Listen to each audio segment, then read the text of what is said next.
Hey guys, welcome back to the reading page of the Weebly. Just before we get started with chapter number 5, I'd just like to remind you to make sure that you're doing independent reading every day. So that is step 1. And we'd like you to be writing down what you've been reading at the top of your reading task. And then when you upload, we can see what you've done. Okay, let's get started with chapter number 5.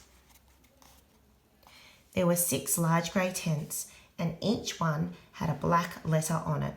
A, B, C, D, E, or F. The first 5 tents were for the campers. The counsellors slept in F. Stanley was assigned to D tent. Mr. Pendanski was his counsellor. "My name is easy to remember," said Mr. Pendanski as he shook hands with Stanley just outside the tent. 3 easy words, pen, dance, key. Mr. Sir returned to the office. Mr. Pendanski was younger than Mr. Sir and not nearly as scary looking. The top of his head was shaved so close it was almost bald, but his face was covered in a thick curly black beard. His nose was badly sunburned. "Mr. Sir isn't really so bad," said Mr. Pendanski. "He's just been in a bad mood ever since he quit smoking. The person you've got to worry about is the warden. There's really only one rule at Camp Green Lake. Don't upset the warden." Stanley nodded as if he understood. "I want you to know, Stanley, that I respect you," Mr. Pendanski said. "I understand you've made some bad mistakes in your life. Otherwise, you wouldn't be here. But everyone makes mistakes. You may have done some bad things, but that doesn't mean you're a bad kid." Stanley nodded. It seemed pointless to try and tell his counsellor that he was innocent. He figured that everyone probably said that. He didn't want Mr. Pendanski to think he had a bad attitude. "I'm going to help you turn your life around," said his counsellor, "but you're going to have to help too. Can I count on your help?" "Yes, sir," Stanley said. Mr. Pendanski said, "Good," and patted Stanley on the back. 2 boys, each carrying a shovel, were coming across the compound. Mr. Pendanski called to them. "Rex, Alan, I want you to come say hello to Stanley. He's the newest member of our team."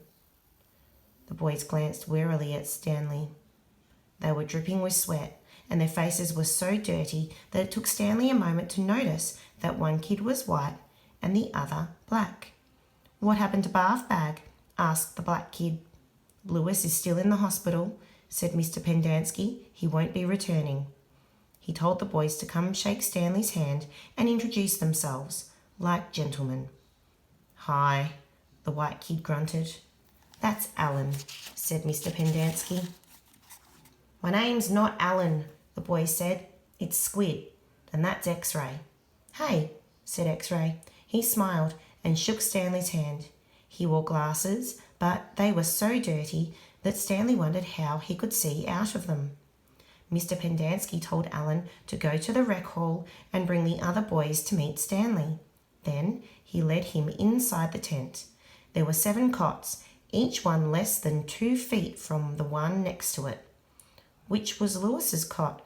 Mr. Pendanski asked. "Bath Bag slept here," said X-Ray, kicking at one of the beds. "All right, Stanley, that'll be yours," said Mr. Pendanski. Stanley looked at the cot and nodded. He wasn't particularly thrilled about sleeping in the same cot that had been used by somebody named Bath Bag. 7 crates were stacked in 2 piles at one side of the tent. The open end of the crates faced outward. Stanley put his backpack, change of clothes, and towel in what used to be Bath Bag's crate. It was at the bottom of the stack that had 3 in it. Squid returned with 4 other boys. The first 3 were introduced by Mr. Pendanski as Jose, Theodore, and Ricky. They called themselves Magnet, Armpit, and Zigzag. "They all have nicknames," explained Mr. Pendanski. "However, I prefer to use the names their parents gave them, the names that society will recognise them by when they return to become useful and hard-working members of society." "It ain't just a nickname," X-Ray told Mr. Pendanski. He tapped the rim of his glasses. "I can see inside you, Mum. You've got a big fat heart." The last boy either didn't have a real name or else he didn't have a nickname. Both Mr. Pendanski and X-Ray called him Zero. You know why his name's Zero? Asked Mr. Pendanski. Because there's nothing inside his head, he smiled and playfully shook Zero's shoulder. Zero said nothing. And that's Mum, a boy said. Mr. Pendanski smiled at him. If it makes you feel better to call me Mum, Theodore, go ahead and call me Mum. He turned to Stanley. If you have questions, Theodore will help you. You got that, Theodore? I'm depending on you. Theodore spit a thin line of saliva between his teeth, causing some of the other boys to complain about the need to keep their home sanitary. You were all new here once, said Mr. Pendanski, and you all know what it feels like. I'm counting on every one of you to help Stanley. Stanley looked at the ground. Mr. Pendanski left the tent, and soon the other boys began to file out as well, taking their towels and change of clothes with them. Stanley was relieved to be left alone, but he was so thirsty he felt as if he would die if he didn't get something to drink soon. Hey, Theodore, he said, going after him, do you know where I can fill my canteen? Theodore whirled and grabbed Stanley by his collar. My name's not Theodore, he said. It's Armpit. He threw Stanley to the ground. Stanley stared up at him, terrified. There's a water spigot on the wall of the shower stall. Thanks, Armpit, said Stanley. As he watched the boy turn and walk away, he couldn't for the life of him figure out why anyone would want to be called Armpit. In a way, it made him feel a little better about having to sleep in a cot that had been used by somebody named Bath Bag. Maybe it was a term of respect. Okay, guys, that's it for chapter number 5. And here are the questions which we've divided into 2 different tasks. So task number 1 is we can find information about key characters from several elements of the text. We will use these headings to draw up a character profile for some of the main characters in the text. And your task is to choose a character to profile. Find an example of each of the elements above and explain it.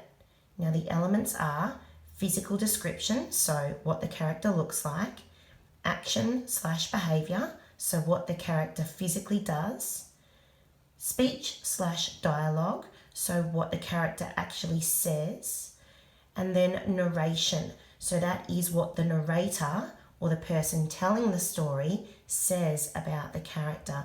Now you can do task 1 about one character, or if you'd like an extension, you can do more than one character. You might like to do 2 or 3.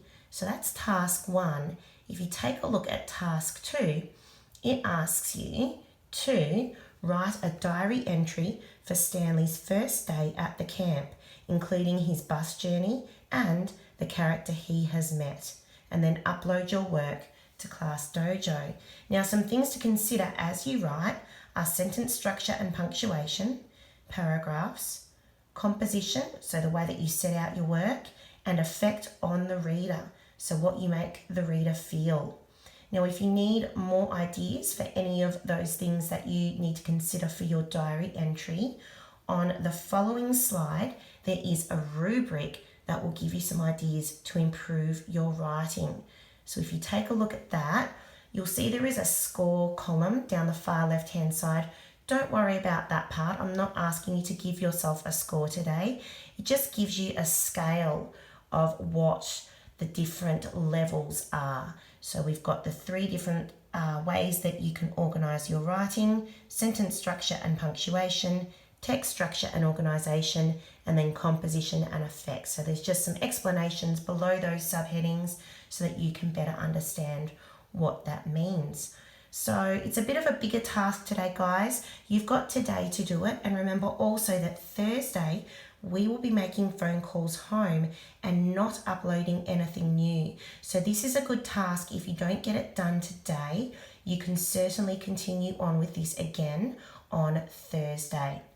Okay, so I'll leave that with you. Good luck and bye for now.